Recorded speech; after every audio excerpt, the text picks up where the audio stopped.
ini sekarang kita bakal bahas tentang rancangan percobaan ya. Nah, jadi di rancangan percobaan kita disajikan semacam kayak bayangan gimana caranya agar eksperimen itu dianggap sebagai sebuah sistem.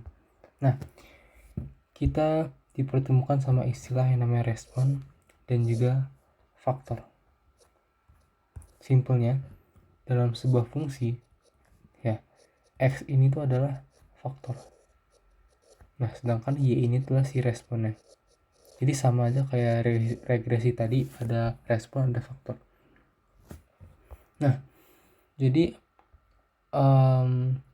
ada istilah eksperimental faktor itu adalah faktor atau variabel yang selaras dengan tujuan utama percobaannya.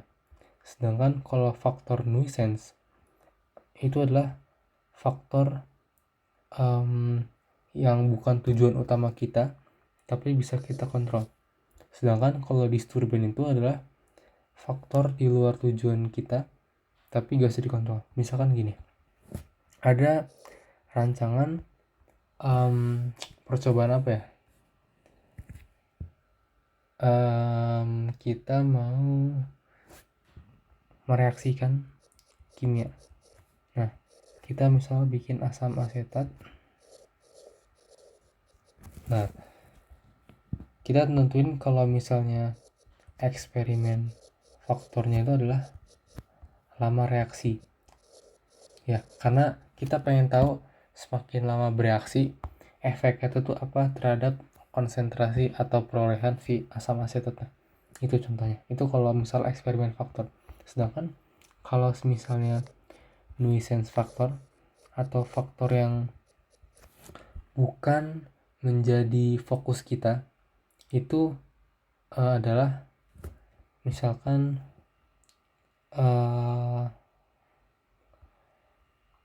apa aja sih selain yang utama. Kita bisa tentuin misalkan temperatur atau mungkin kelembapan ya. Soalnya kan kelembapan itu adalah sesuatu yang ada di kondisi lab secara tiba-tiba ya.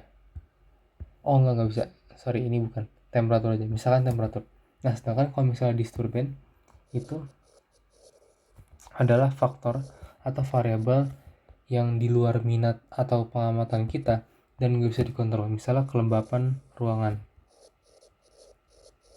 atau gak tekanan lingkungan ya. Kondisi lab lah intinya, dalam kutip ini kondisi lab.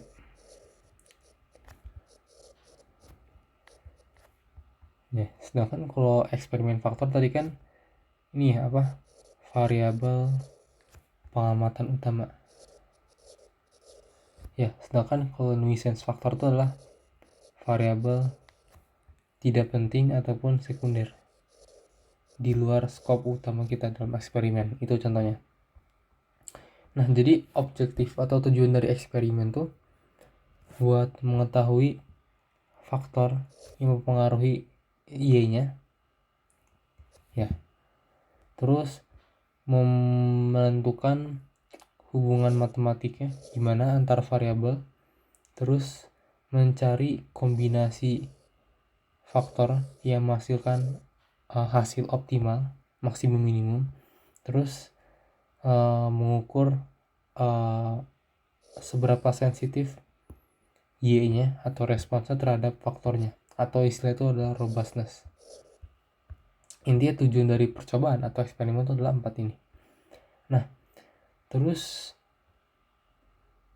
desain dari eksperimen itu atau rancangan percobaan itu ada ini pendekatannya one factor at time, tebakan terbaik, dan juga eksperimen statistik. Nah, di sini kita fokus ke rancangan eksperimen atau percobaan statistik. Jadi kita perlu membangun desainnya dulu.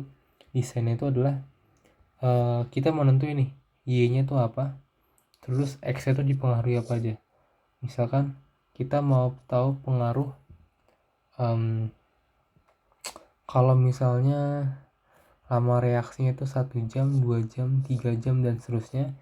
Terus ini dihubungin dengan berapa kali percobaan. Ini maksud dari rancangan percobaan, misal kayak gini. Nah, terus prinsip fundamentalnya itu adalah dalam membangun rancangan percobaan itu harus diacak pengukurannya, jadi gak boleh kita mengukur tuh secara berurut. Terus harus ada replikasi atau duplo, jadi kita bisa mengantisipasi adanya error atau enggak dalam pengukuran ya. Terus juga blocking. Maksud dari blocking ini tuh misalkan lebih ke penyusunan tabelnya sih, kayak gini. Misalkan ini adalah bentuk dari blocking ya, jadi ini kan ada persen kapas 15% terhadap kekuatan tensil atau seratnya ya. Nah, di sini kapas 15, 20 sampai 35 tuh digabung menjadi satu blok yang namanya cotton, satu kolom. Sedangkan kolom respons itu yang berbentuk kekuatan tensil atau serat ini tuh digabung dalam blok ini. Kayak gini maksudnya. Nah, kita rancangan percobaan paling sederhana itu kita disebut one factor full randomized experiment. Nah, ini kasus utamanya. Misalkan ada pengaruh persentase kapas terhadap kekuatan tegangannya ya. Nah, ini hasilnya 7 kPa, 7 kPa, 15 kPa sampai 9 kPa. Ini kalau gak salah replikasinya ya 1 sampai dengan 5 kali replikasi percobaan. Nah, kita kalau perhatiin ini kan satu. Ini kita sajikan efeknya dalam box plot. Kenapa box plot? Karena di sini ada 5 set data. Ini 1 set, 2 set, 3 set, sampai ini ke 5 set. Makanya bentuknya box plot.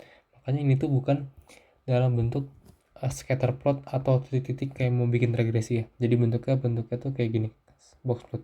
Dan kita ingat lagi cara bikin box plot tuh atau cara baca box plot tuh gini. Ini tuh minus ya.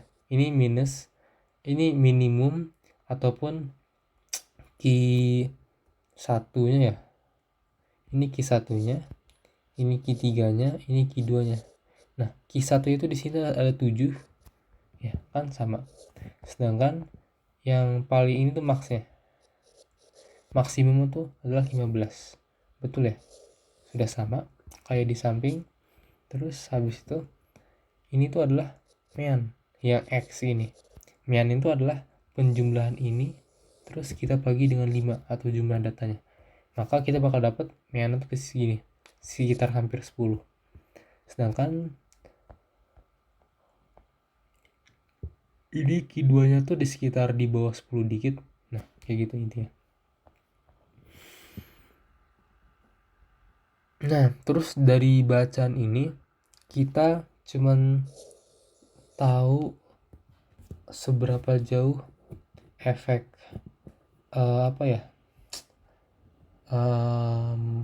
peningkatan kapas terhadap ini kekuatan tegangannya. Kan kita kalau lihat sekilas, oh ini menghasilkan Y paling tinggi pada saat X-nya itu adalah 30%, maka Y tinggi. Ini cara baca grafiknya kayak gitu. Nah, tapi ini kan kalau secara pembacaan visual lah. Tapi kalau secara pembacaan numerik itu gimana? Apakah kita harus pakai uji T masing-masing gini? Ini uji T, ini uji T, ini uji T. Kan gak simpel ya. Makanya kita pakai rancangan percobaan. Nah, ini fungsi dari uji T itu buat apa sih? Kita bakal punya H0 dan juga hipotesis 1. Nah, hipotesis 1 itu adalah kita nebak hipotesis bahwa kalau misalnya persentase dari kapas ini tuh punya efek terhadap ini tensil strength kayak gini ya. Ini kalau hipotesis 1. Nah, sedangkan kalau hipotesis 0 tuh berarti tidak ada kaitan. Nah, gitu. Nanti kita bakal bandingin uji F-nya.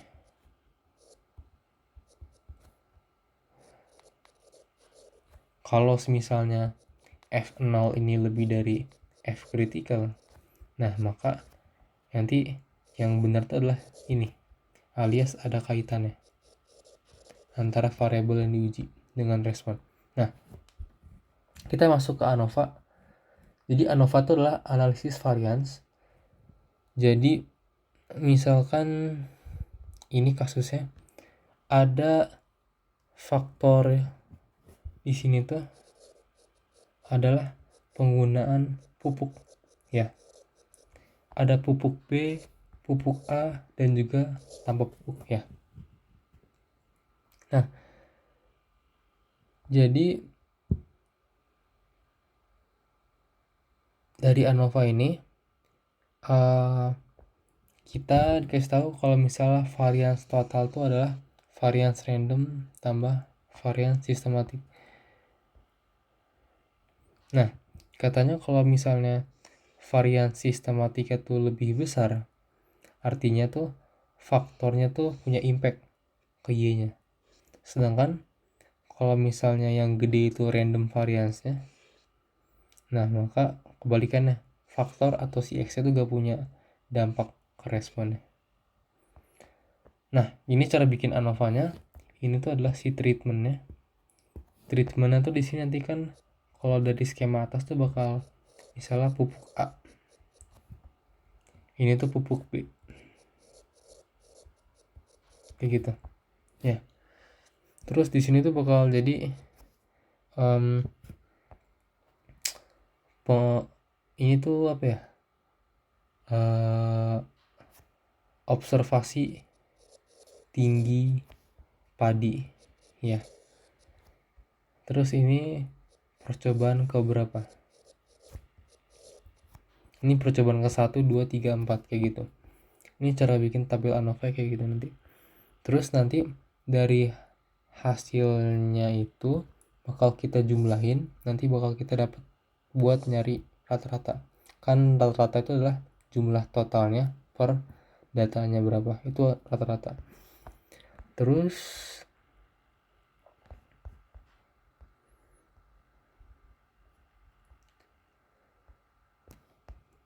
ini yang kita masuk tadi total variance,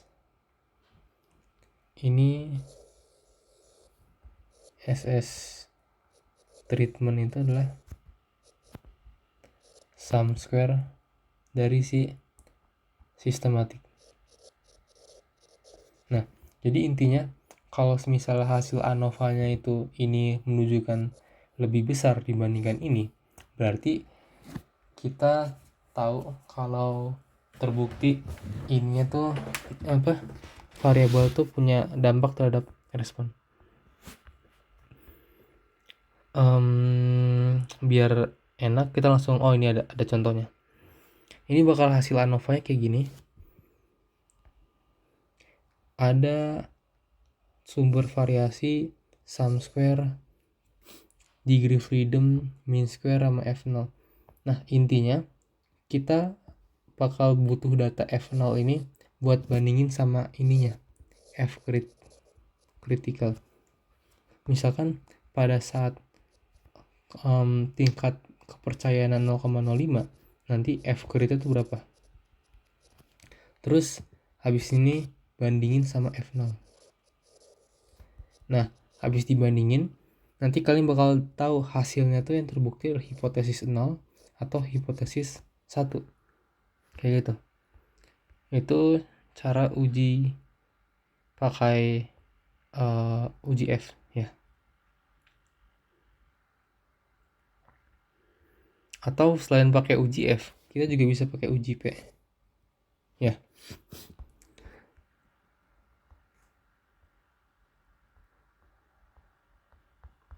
Misalkan kayak gini.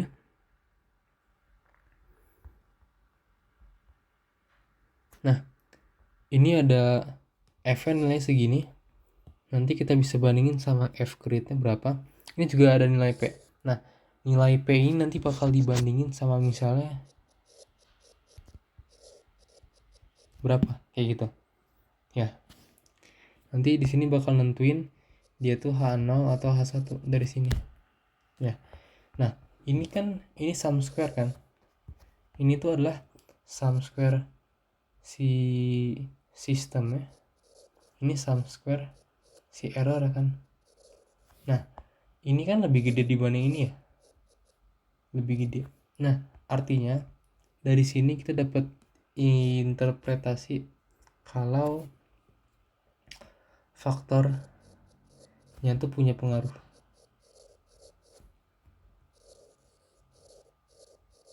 terhadap si responnya kayak gini.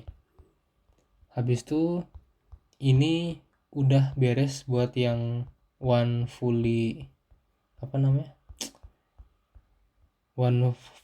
factor fully randomized experiment.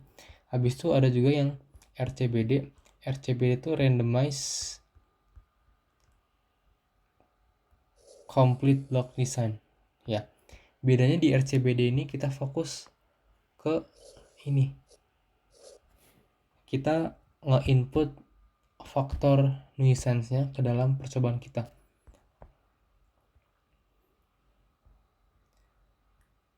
Misalkan tadi kita nentuin kalau yang one factor ini tuh efek pupuk ya. Efek pupuk ini adalah efek utama yang mau kita kaji. Nah kalau gitu kita misalkan RCBD ini tuh di kasus pupuk tadi itu adalah bagaimana pengaruh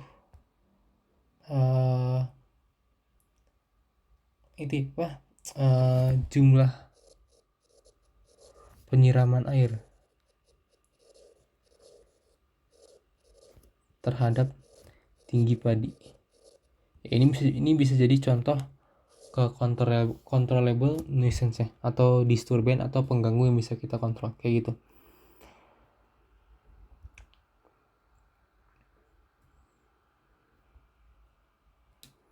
Nah, jadi kalau di RCBD ini ibaratnya kita bakal nambah satu blok lagi. Terus ini yang kalau misal tadi pakai one way ANOVA, kita pakai two way ANOVA, bedanya itu. Terus ini tuh bakal ada dua sistematik komponen, makanya bakal ada dua SS. Terus tabelnya tuh sama kayak one factor fully randomized. Nah ini maksudnya dari tabelnya ada selain SS street ada juga SS block. Nanti ada juga mean square-nya berapa.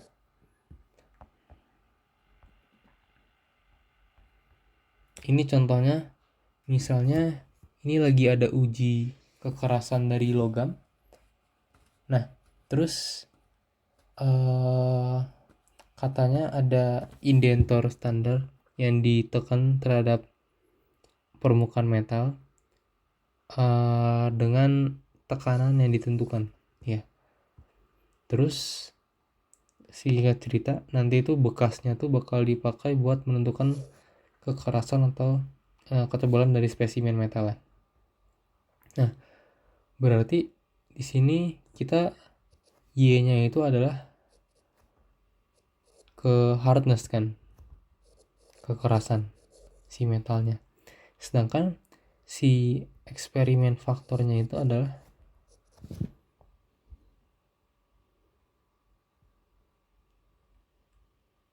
si ini indentation marknya.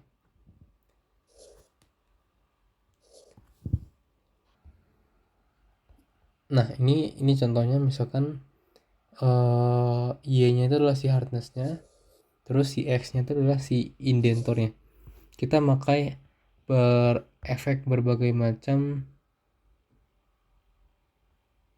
tipe indentor atau alat pengukur ininya apa, kekerasannya.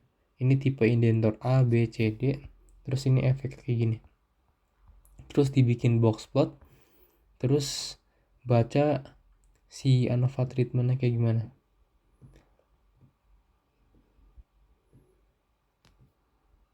Nah, yang bedain tuh di sini kalau misalnya ANOVA one factor itu cuman ngitung yang kayak gini kiri ke kanan, tapi kalau misalnya yang RCBD dia tuh juga ngebandingin efek dari ini ke sini secara vertikal.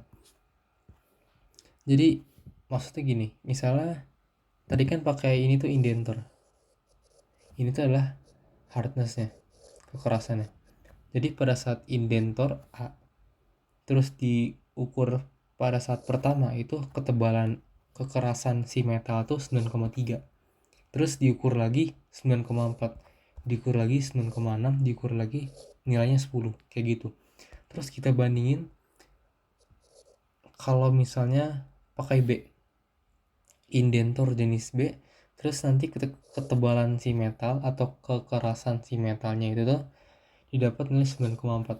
Nah, kita kalau misalnya bandingin secara horizontal gini doang atau ke berapa kali pengukurannya, dia tuh cuman masuk ke one factor.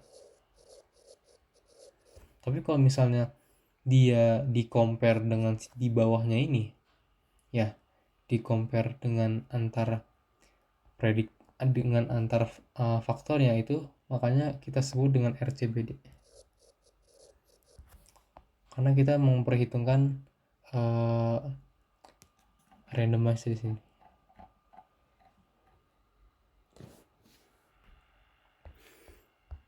Terus nanti itu bakal dapat kayak gini bentuknya, bentuk ANOVA-nya, terus tabel hasilnya kayak gini. Nah, terus di sini kan kita bedanya tuh punya 2F dan juga 2P. Ya. Nah, jadi nanti tuh bakal ada 2H0 dan 2H1. Nah, jadi H0 yang pertama tuh efek variabel faktornya tuh terhadap efek si X-nya tuh tidak ada terhadap si Y-nya, si hardness-nya. Sedangkan kalau H1 tuh efek X-nya tuh ada terhadap Y-nya. Ini kalau misalnya nilai hipotesis dari satu. Nah, ini kalau misalnya untuk ini doang, yang apa? Horizontal, yang membahas indentor. Tapi kalau misalnya yang blok, yang vertikal, dia tuh bakal diuji antara F0 dan juga F grid itu biar tahu efek A terhadap B. Bentar. Efek antar X-nya. Ya, misalkan A terhadap B, terhadap C, terhadap D. Ya. Jadi kalau jadi maksudnya ini harus tidak ada. Jadi maksud dari yang blok itu kita pengen tahu kalau misalnya kan indentor nih punya efek terhadap hardness ya. Tapi kalau misalnya efeknya tuh dibikin kayak vertikal gini, itu si pengukuran random itu ngaruh atau enggak ke outputnya, itu maksudnya. Jadi ya itu aja materi buat rancangan percobaannya. Semoga bisa dimengerti ya. Terima kasih.